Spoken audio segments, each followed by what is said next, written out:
সবাইকে গঙ্গাসাগর মেলা 2026 চতুর্থ পর্বে অনেক অনেক স্বাগতম।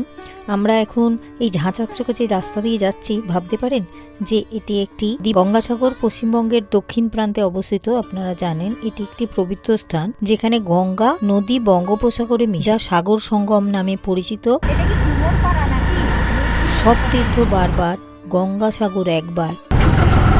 এইটা বেলুন যাওয়ার রাস্তা, নামখানা চলে যায়। প্রবাদ অনুসারে এটি হিন্দুদের কাছে অত্যন্ত গুরুত্বপূর্ণ একটি তীর্থস্থান। এখানে মকর সংক্রান্তির সময় লক্ষ লক্ষ পুণ্যার্থী এই কপিল মুনির আশ্রম দর্শন করে সাগর গঙ্গার পবিত্র জলে স্নান করে মোক্ষ লাভের আশায় ভিড় জমান। তো এই জায়গাটির ধর্মীয় ও পৌরাণিক গুরুত্ব সেটি হলো রাজা সাগরের 60,000 পুত্রকে উদ্ধার করতে মহাদেবের জটায় পতিত গঙ্গা এখানে এসেছিলেন, তাই এই স্থানটি পবিত্র। মকর সংক্রান্তির দিনে এখানে ডুব দিলে বলা হয় যে পাপক্ষয় হয় ও মোক্ষ লাভ হয় বলে সবাই বিশ্বাস করে। কপিল মুনির আশ্রমটির জন্য এখানে পুণ্যার্থীরা পুজো দেন। ভৌগোলিক ও ঐতিহাসিক গুরুত্ব অনুযায়ী এটি একটি দ্বীপ, সাগর দ্বীপ, যেখানে গঙ্গা ও বঙ্গোপসাগরের মিলন ঘটেছে। গঙ্গা বাহিত যে পলি এবং সমুদ্রের ঢেউয়ের ফলেই এই দ্বীপের সৃষ্টি হয়েছে। বহু বছর আগে এখানে সন্তান বিসর্জনের প্রথাও প্রচলিত ছিল, যা লর্ড ওয়েলেসলি নিষিদ্ধ করেন। তারপর থেকে বন্ধ হয়।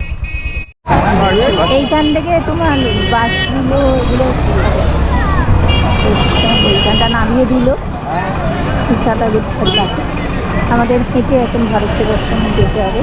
কুম্ভ মেলার পর এটি কিন্তু হিন্দুদের দ্বিতীয় বৃহত্তম মেলা। প্রতি বছর পৌষ সংক্রান্তির শুভ তিথিতে এই মেলা অনুষ্ঠিত হয়।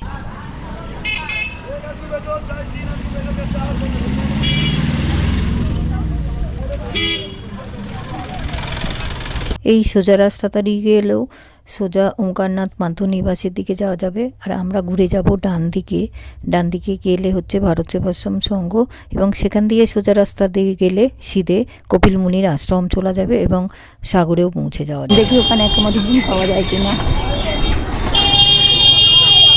অটোটা এলো না, কারণ এখানে সব টোটো চলে। ঠিক হচ্ছে ভারত সেবাশ্রম সংঘ।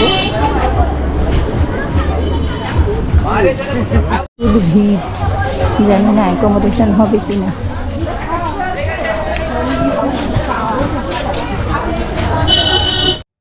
খুব ভাগ্য ভালো যে আমরা ভারত সেবাশ্রম সঙ্গে গিয়েই সঙ্গে সঙ্গে দুপুরের 50 টাকা করে কুপন কেটে খাবার পেয়ে গেছিলাম। আর গিজার আছে এবং কোমোট আছে, এরকম দুটো ডবল বেডের একটা খুব সুন্দর ঘর পেয়েছিলাম। এই যে দেখুন, সেটার জন্য পার ডে আমাদের 1000 টাকা করে দিতে হয়েছিল। আমরা এখানে দুদিনের জন্য বুকিং করেছিলাম এবং প্রতিদিন সন্ধ্যায় আমরা এই ভারত সেবাশ্রম সংঘেরই আরতি দেখতে যেতাম। ভারত সেবাশ্রমে এই মন্দিরেই আমরা সন্ধ্যা আরতি দেখতাম। চলুন গঙ্গাসাগরটা একটু ঘুরে দেখা যাক। এখন বিকেল 5টা বেজে গেছে।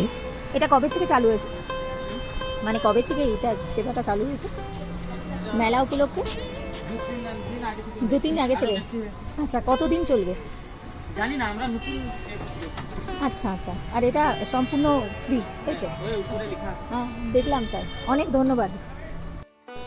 ফাইনালি ঘন্টা 2 হলো আমরা গঙ্গাসাগরে পৌঁছে গেছি, আর এখনও গঙ্গাসাগরের 4-5 দিন বাকি আছে।